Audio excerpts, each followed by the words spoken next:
Welcome back. Now, when we speak of corruption, or when we hear of corruption, half of the time or three-quarters of the time it's about government corruption. But then what about private sector corruption? Well, that's the conversation we want to have this morning. And in studio, we're joined by Mr. John Ngumi, an advisor with KEPSA, and we're taking care, of course, and any questions you may be having for them. Questions, comments, suggestions, 22422 is the SMS line. For now, I hand you over to Mutegi. Mutegi? Karibu. Asante sana. Bwana Ngumi, I think a lot of our viewers, citizen viewers, don't know much about you. I think it would be nice if you give a background of yourself briefly from maybe when you got employed. What have you been doing? I'm a banker by profession. I started my banking career in London and have worked for several banks in London and Kenya, and also worked for those banks in the offices in the rest of the world. I also, at one stage or another, created my own investment bank, which was a roaring success for a while, but times caught up with it, and that chapter of my life ended. In terms of public service, I have been a director of several parastatals, most recently Konza, where I was the inaugural chairman, and now Kenya Pipeline, where I am the chairman since May this year. My life as a banker has mainly been as an investment banker, where I have been involved in leading or arranging many of the financing transactions that have financed our infrastructure and other economic sectors. We talk a lot about the syndicated loan and the Eurobond, and I have no hesitation in saying that I was closely involved in arranging both. So I've been very much at the nexus of where public and private sectors meet in terms of financing, and have also participated directly on the boards of parastatals. Currently, I left banking, formal banking, in May. In July,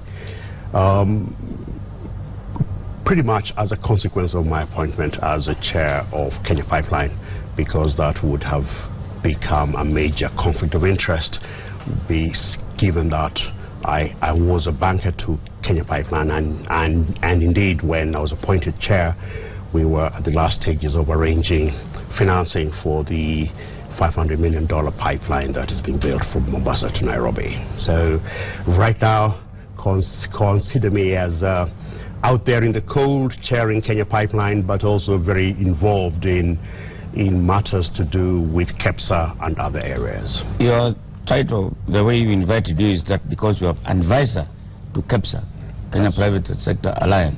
What does that mean? That's a grand title. I was involved with KEPSA as part of CFC Stanbic, who are members of KEPSA.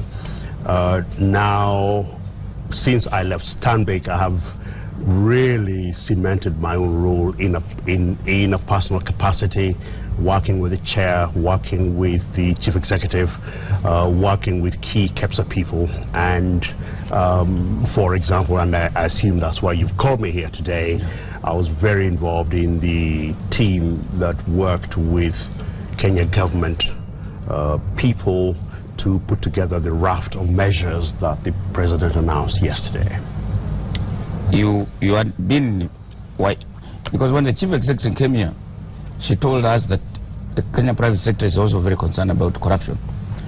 Did you ask for an appointment to the president, or the president invited you to go last week to one CM so that you could make those decisions? No, the genesis of what we did last week and culminating in yesterday is that the Kenya private sector via KEPSA has a regular roundtable with the president, where key economic issues affecting the private sector are discussed, with a view to getting an alignment between what the government is doing and thinking and what private sector is doing and thinking.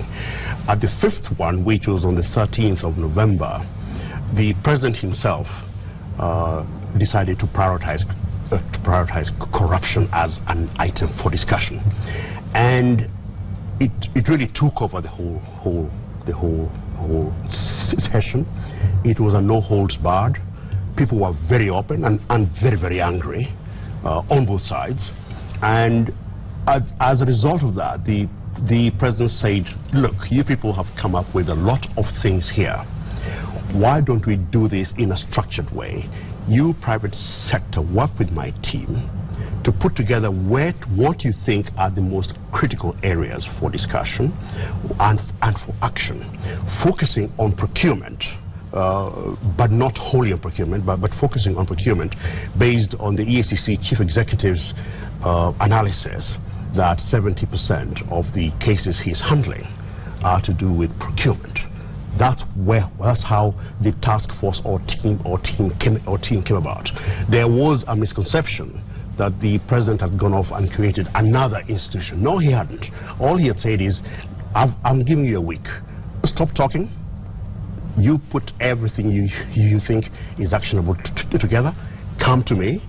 We'll look at it. And if it is actionable, I will take action. That's what happened yesterday. What are the highlights of what you recommended about procurement? It was more to do with the fundamental point that 99% of procurement is done between private sector and government. And therefore, if you're going to tackle that, if you're going to tackle corruption, and if procurement is a major part of it, you've got to tackle that head on. That's one. But in the course of our deliberations, we also realized that you just can't tackle what you see. You also have to tackle what is behind it. So when you see, we had three pillars. One was values, which was a way of saying, it's all very well to say we will do this now, but what lies behind this? Why are people behaving the way they are? Why do public officers behave the way they are? Why do private sector people behave?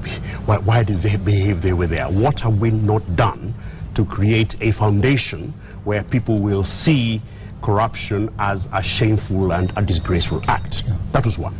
Then the second one was, what are the actions? What is the rule of law? What things need to be done which will, in effect, strike a blow now? Thirdly, unrelated, was corruption also thrives in an area of wastage. So how do we try and get a better grip on government expenditure and reduce the scope there is for corruption to happen? So those were, so we started out with come back to be with the actions, but we went 2 steps further, one back to say, why are we where we are, and what can we do as private sector? We are not the government, and it's quite important to stress this. As the Speaker of the Senate said yesterday in one of our meetings, statecraft is for the public sector. We are not the government. So all we could do was to propose small steps in terms of the ethics, and then we went at the other end and said, how do we propose to the government that we can make life more efficient for Kenyans? We can use our resources better. So those were the 3 pillars on which we anchored what we discussed. So in terms of ethics, if the president said if a private company is, you are going to have a document signed, a business code of ethics. A business code of ethics to be signed by the private sector. What is kind of enforcement will that be? Because people changing behavior of either companies or people, it's difficult. You have to have punitive measures. In some countries, they kill people. We don't want to kill people. What we said was, what would drive me as a private sector company to behave better in terms of government procurement?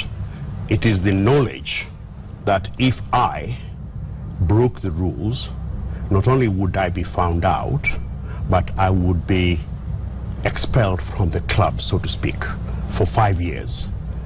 If you think of government as the biggest buyer of goods and services in the country, that's a pretty serious punishment. That's one. 2, what is the best way of getting me to behave. It is for me to sign a code of ethics. Admittedly, it doesn't have the force of law. It is a code of ethics, but it becomes a precondition for me to pre-qualify as a supplier of goods and services to the government. And if I break it, if I engage in a practice that is found out to have broken that code of ethics, then I suffer the ultimate punishment of not being able to participate in government contracts. The thinking there being that if you think of a typical businessman, what will move him? It's fear or greed. So if I don't, if I can't, and I use those words advisedly, I am in business because I want to make the money. If you block me from making the money, then it is likely I will change my behavior. That is the thinking behind the code of ethics. You'll want to find a civil servant, or those people who are supposed to be procurement people, the people who give the tenders. And because of competition, you as a business person, it's between you and them. Correct. You'll want to be to reduce them so that your competitor may lose and you get. How do you take care of that? You will not change human behavior in one sense, but you try and minimize the scope for that. How do you do it? A couple of examples. If you say that widely available goods and services will not be purchased at a price higher than what is out there, even if you and I collude, the scope for our collusion is quite small because we are operating now within narrower margins. Don't forget our corruption has been one where we've got some really huge margins, which has made the practice attractive. Secondly, we say to the officer, you now, that if you buy those goods and services at a higher price than what is in the uniform price list, then that difference you are accountable. You will pay. You see, one of the key things we know from what's been happening in the country in the past is that lack of accountability, that lack of who is responsible, not some amorphous body. You, Mutegi, are responsible. You will pay. We bought some wheelbarrow. 100,000. We bought some curtains. Even one of the fellows who were talking there bought curtains worth millions of shillings for hospital curtains. These things are done by high-level people. People in the office of president, even the president himself, has said so. People in the State House, if they have said so. That's why some people are very skeptical about that, but thinking that this is just mere talk. Where we try to make a difference is that, let me ask you, who bought the wheelbarrow? Who bought the curtain? If you go behind that story, yeah, what you will find, to use the word I used earlier, is an amorphous set. You can't point out and say the decision was this. It was some tender committee. It was some nobody. What we've tried, and I'm really hoping these will work because it does work in the public sector, and I have no reason, is that the accounting officer or the authorized to incur expenditure holder will sign off personally that these prices are genuine. So you may not be able to stop him doing so, but you at least have a leg to stand on in law by saying you signed off that this price was okay. You prove your intent, you prove that you weren't intending to be corrupt. It's a step. It's not the solution, but it is a step towards bringing in that sense of accountability and consequences. IFMIS was supposed to be the panacea. The government introduced something called IFMIS, a computerized procurement system. Despite that being there, there has been, as you all know, rampant corruption using the same system. Yes, but I think people have refused to look at the other part of that story. Yes. In the past, the LPOs would have disappeared. Payment vouchers would have been torn up. You'd have had no documents. The trouble, no paper trail. Exactly. The trouble for perpetrators is that while they may have been able to manipulate IFMIS, they have left a trail. Now, if you tell me that's not some progress, I would be very surprised. They have left a trail, and therefore it may not have done what it is meant to do in terms of acting as checks and balances. But boy, has it left a trail of evidence, which I'm sure there are people who are very, very worried now, because that info, as we all know, once it's there, it is trackable. So that's applicable. Give the government probably that's why you have a lot of people in court now. Yeah, give the government some credit. It works in that sense of not before the fact that the money left, but after the fact we know where the money has gone. You have told us you are involved in Eurobond. Yes. And there's been a lot of controversy. Even now, I don't know whether you read articles from one David D, who writes on Saturdays. David D and I have robust conversations. And when it comes to Eurobond, there is belief that the maths do not add. The explanation by the Treasury is not accurate. Let me clarify. The role of an advisor and a banker in terms of something like the Eurobond is to ensure that the client gets the money. We did it.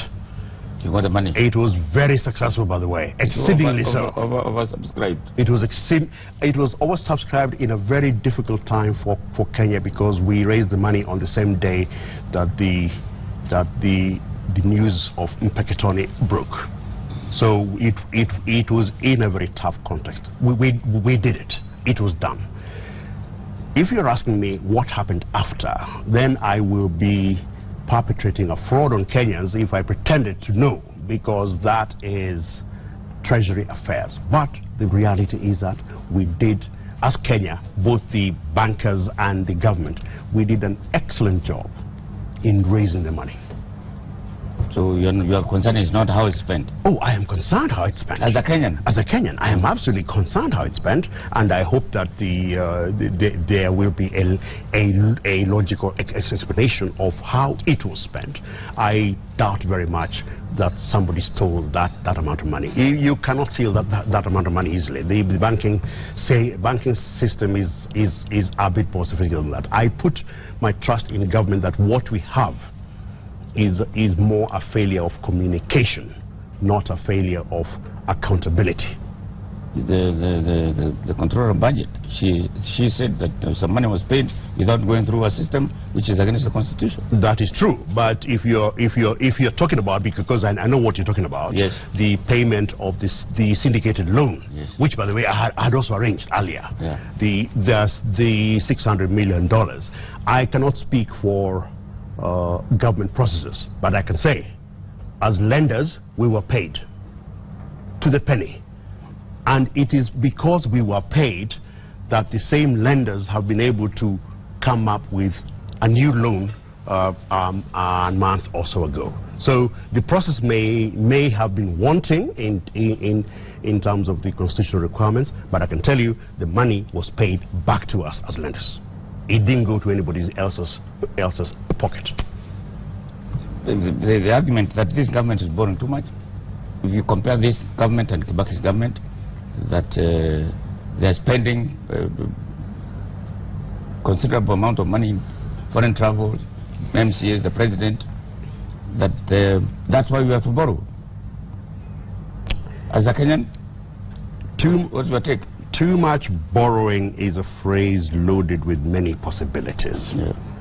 If you borrow and then you spend money properly. I think there was always an expectation that if we were to do the sort of infrastructure plans envisaged in Vision 2030 and other documents, we were going to borrow. I've just told you earlier that Kenya Pipeline is doing a new pipeline from Mombasa to Nairobi, $500 million. Of which the company is borrowing $350 million. It's those sorts of borrowings that need to be done. So I am not sure that you will find anybody who objects to the concept of borrowing. After all, that's how European, American, South American infrastructure was done. The other countries did it in a different way by extracting surpluses from their people. So borrowing is not the problem per se. What you're asking for is a mix of borrowing right, is the purpose of the borrowing right. And that's a very long debate, and all of us have read Devin Day and Davis Kabara and all the others who have been writing. There is a legitimate debate to be had.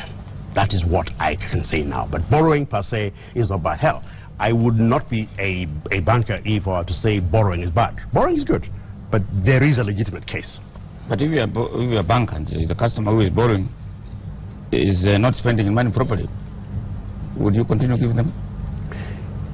In the Eurobond market and in the international capital markets, the fundamental rule is, are they paying me back? And so far, Kenya has been quite good at that. There have been, over the years, a couple of delays here and there, but they are paying back. We must remember that bankers, and especially international bankers, are not priests. We are not there to engage in confessional. We are there to engage in hard facts. You want to borrow? Does the purpose make sense? Good. Can you pay me back? Good. Unfortunately, that is the way the world operates. You also, up to May, you said the chairman of Konza City. Correct. A lot of people think Konza City is a failure. It is a non-starter. I've tackled that question very many times. Yes. And I will give you my take on it. Konza is ambitious. It is very ambitious. Building a tech city is not easy. Building a tech city against major global competition is not easy. Building a tech city where you're competing with other countries which have far more resources is not easy. What we found out in Konza is that we've got to act smart. And acting smart was in two ways. Number one, we had to get everything right. You've read tons of stories in Kenya about conflicts. You know, this approval wasn't there, that approval wasn't there, this is illegal. So what we did in Konza for 2 years is to get the facts right. Is the title deed there? Is there a survey? Is an M approval there? Are all these things that are necessary to be done there? That's one. Two, what was government's commitment on Konza?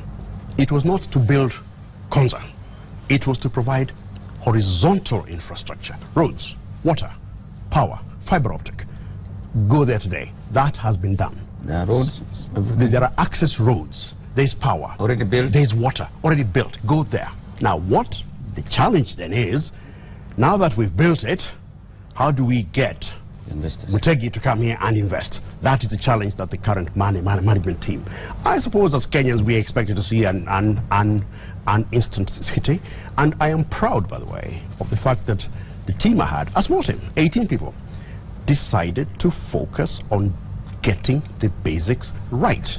Because in Kenya, one of the things we've had in terms of wastage is that we race along, and more than halfway down the road we discover, my goodness, we didn't do that basic and that basic and that basic, and now the Ministry of Roads is coming to knock down this building. We decided to get those basics right. Painful, boring, and for many impatient Kenyans, especially you impatient commentators, nothing is happening here, white elephant. But actually the basics were got right, and the foundation is good. I have no doubt that the team I have left there will get beyond that. There are some people who have court matters about the land there. No. The court matters about land are land outside Konza. Konza is a 5,000 piece of land with a clear title, very, very clear. No one has challenged that at all. Oh, that's good. You have told me that you are also the chairman as of now of KPC. I know what you want to ask. Yeah. Answer the question. I will answer the question. Even without asking. Absolutely. Yes. Ask away. There are issues about court. Yes. What happened? About court cases? Yes. Look, We have found a mess there. You started by asking me what we went to do, and your presenters started by talking about the fact that corruption is a major issue. Yeah. Kenya Pipeline is a big company. It is a 24 billion turnover company. It is a company that has an enormous cash flow. Given our history as a country, such companies, Kenya Pipeline, Kenya Airports, Kenya Post Authorities, will be targets for these sorts of things. So the fact that officials of Kenya Pipeline are in court is sad, not surprising, but is also hopefully a statement of intent that things will be done. There are challenges, and the people within KPC will be the first to admit we have challenges. And I think the good thing we've done is to get people to admit that. We will tackle them. They are there. So it's not a question of finding a mess. It is a question of going in there and saying, look, we've got a strategic parastatal here. We've got to run it well. There are things that have happened and have continued to happen. We've got to find ways to arrest them. We've got to take action, but we also have to make sure we put together the proper ethos which will come from the top. Am I, as chairman, interested in a contract? If I am, that behavior will spread down. Am I interested in misusing the assets? Do I take the helicopter, one of the two helicopters the pipeline has, away for my weekends? That behavior, if we can change it from the top, we will definitely see from the bottom. But just like with Kenya, the instruments exist to tackle existing issues, which we are now doing robustly. Not loudly, but robustly. But it's not only Kenya Pipeline. We have many parastatals people in court. Maybe Manuel speaks the other day when he came, he said about 50, and about 160 people in court. I agree. Now, why do you think this is happening? Because I was trying to tell some people arguing that the corruption in this country now is worse than Moi's time, and it's spread all over. I don't know how that is measured. Certainly, certainly the perception of corruption is higher, and I suspect it is because we have a far more open society than we did in Moi's time. I think the amounts are larger, principally because the economy is larger. 10 million in 20 years ago was a lot of money. 10 million in the eyes of some of the cartels today is a chicken feed. They talk 100 million. They talk a billion. So yes, the economy is bigger, and therefore the numbers will become bigger. But I don't know that there is enough research which has been done to say that in relation to the state of the economy, size and where we are in development, it is larger than. And even if it is, for goodness sake, we've got to start tackling it somewhere. We can't moan that it's there. We then have to say, which was what this task force did, to say, right, we are where we are. In this hole, can we first of all stop digging and then try and start climbing out of it? You met the president that last week when you say you talked at length, no holds barred. A lot of people, or some people, particularly the opposition, think that there is no political goodwill to end corruption. And I want to ask this question before, that the people who are involved in corruption, they are big people. They are the people who do the tenders, like Kenya Pipeline. When you do the tender, which company you give, you're asking for a certain percentage, and you get millions. And that's why you see people flying all over the place. You know, as I said, this country operates like Nigeria in 1980, where every senator, every governor wanted to buy a plane. This is what we are doing in this country. Young people who want to be rich yesterday.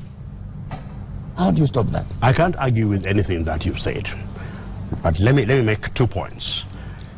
Number one, the president. He is passionate to the point of obsessed with tackling this issue. I've seen him at close quarters. I saw him at close quarters yesterday in a meeting we had prior to the press conference, where he made it very clear to the investigating arms, and I don't think I'm disclosing any secrets here, that the proof of whether the systems they are putting in place work will be if they can track down the money that is alleged to have left NYS. That is not our president who is taking things lightly. I repeat, he is passionate to the point of being obsessed with tackling this issue. Whether everybody else around the presidency, around the government is as passionate, heaven knows. But the reality is, given that we started with corruption, 70% of the cases are procuring between government and private sector, the reality is that there will be many vested interests which would not want that fight to succeed. That's why he said it'll be a long struggle, it'll be a bloody struggle, but I think in terms of commitment, it is there. In terms of how do we stop it, I started by saying, this is not a one-time shot. This is small steps. If those small steps don't work, we must then do others. But what we cannot do is throw up our hands and say this issue is insurmountable. Whoever thought that Nigeria would start seeing effective anti-corruption measures being taken up?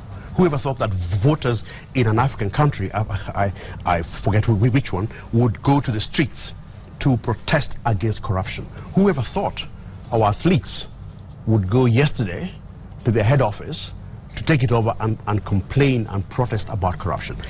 We have to drive it, but it's a bloody hard struggle. So if you're asking me, how do I change people? Tough, but doable. The Chief Justice talked about yesterday about the chain. And if the chain one part is weak, yes, the chain is not a chain at all. It's not useful. And which chain was he describing? The one of investigation, prosecution, judiciary. Exactly. Correct. Now, one of the weakest is investigation. Correct. The criminal. People are arrested because corruption fights back. They are arrested, charged in court, and the people who are investigation go and say no evidence, so they set free. Yes. Because they paid. Yes. How do you deal with that? I know you are not a policeman. how do you as a Kenyan see you can sort out that? Because the weakest part is that investigations and prosecution. I don't know how you deal with it, but I do know one thing. One of the best signals you send is who do you put in charge of it. So when I see Philip Kiniso as chair of EACC proposed, I see somebody who has gone way beyond the issues of I want to make money, I want to do this, I want to do that. I see somebody with a reputation which he wants and needs to maintain. Does he have the fortitude, the guts to confront his own people in EACC and then the people they are investigating? I don't know. I believe he does. I'm sure he will prove to us he does. So I am not a policeman, you're right, but I am a strong believer that you send very key signals by how you organize those institutions. Having known Philip Kiniso, I know he will not tolerate shoddiness and shabby way. What about the police? I don't know. The IG, well, but again, I like to look at chinks of light. Do you feel more secure in Nairobi today? Do you see more policemen? Do you see more armed policemen? Do you detect a seriousness of purpose in securing Nairobi?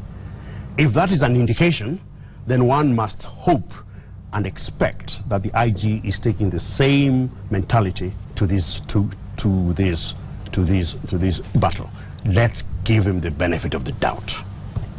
You seem to be very passionate about these matters. I am. But I'm Kenyan. But unfortunately, you and me are maybe one of the few. The majority of us may not be that. People want to make money. What are you going to do about these people who want to make money and make it quick, particularly when it comes to politics? People who are aspiring to be political space. What can we do about them? Because there are people who will not do any deal. In fact, my thinking was that these mega deals that the government is doing, they are done not necessarily to succeed, but for some people to get a kickback. And did you hear what the president said when he said he's going to set up an Office of Management and Budget? He said one of the drivers of corruption is that the planners and the spenders are the same people. So it is to my benefit to plan a project which I know my company will be involved in one way or another when it comes to spending. So the project is a creature of my personal desires. By creating an Office of Management and Budget, you break that nexus. It is exactly like an MD in a company telling his manager, this is what you are going to do. The manager has not been involved in conceptualizing it. But the manager is told, we are putting up a new head office. It is not, we are putting up a new head office because you, manager, have thought it. It is because me, as shareholder, have decided to. That's one of the ways. Thank you very much, Wanangum. We have run out of time. Thank you. We have a group of people here who will do something for us.